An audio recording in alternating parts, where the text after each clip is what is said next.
What more should I know if I have kids who love their sports? As a parent, there are many things that you can do to ensure that your child who wants to continue playing a contact sport can do so safely while protecting their brain health.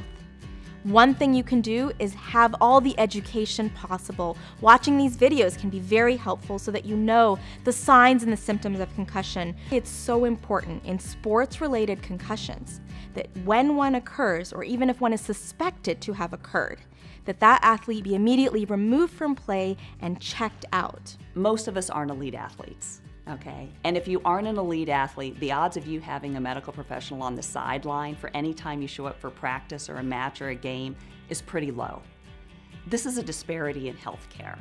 So we at Mayo Clinic are trying to alleviate that disparity in healthcare by empowering parents or other lay people with an evidence-based sideline concussion protocol. In that same idea that lay people can be trained almost as first responders in some way.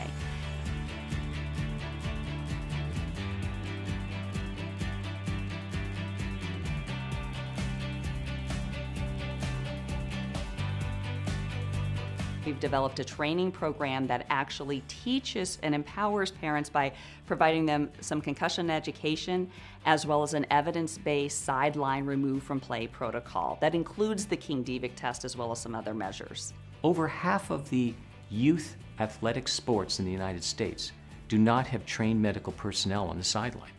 They just don't. So why wouldn't you want a parent or a coach or a safety officer who's trained to pick that up? A lay person or parent is not in a position to make a diagnosis of concussion. But if there's any concern, right, then we can train a parent to do the test. Because if the test is abnormal and the kid has had a baseline test, that kid's coming out.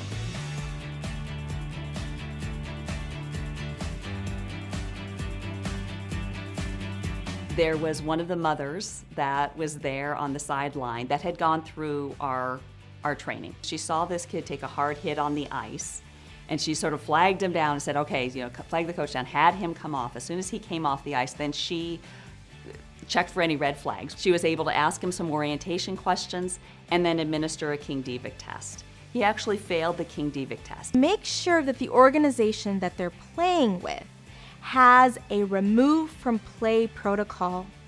Ask them, what is the remove from play protocol? Ensure that it's somewhere written down. Ensure that it has a step-by-step plan of what to do when there is suspected head injury. I also would recommend yearly baseline testing to make sure that neurologic function continues to improve appropriately per development. And if you really are concerned about protecting your athlete and their team, I really would encourage someone to look into our concussion program. This is something we can do to ensure or at least increase the protection of our youth athletes even when there's not a medical professional there.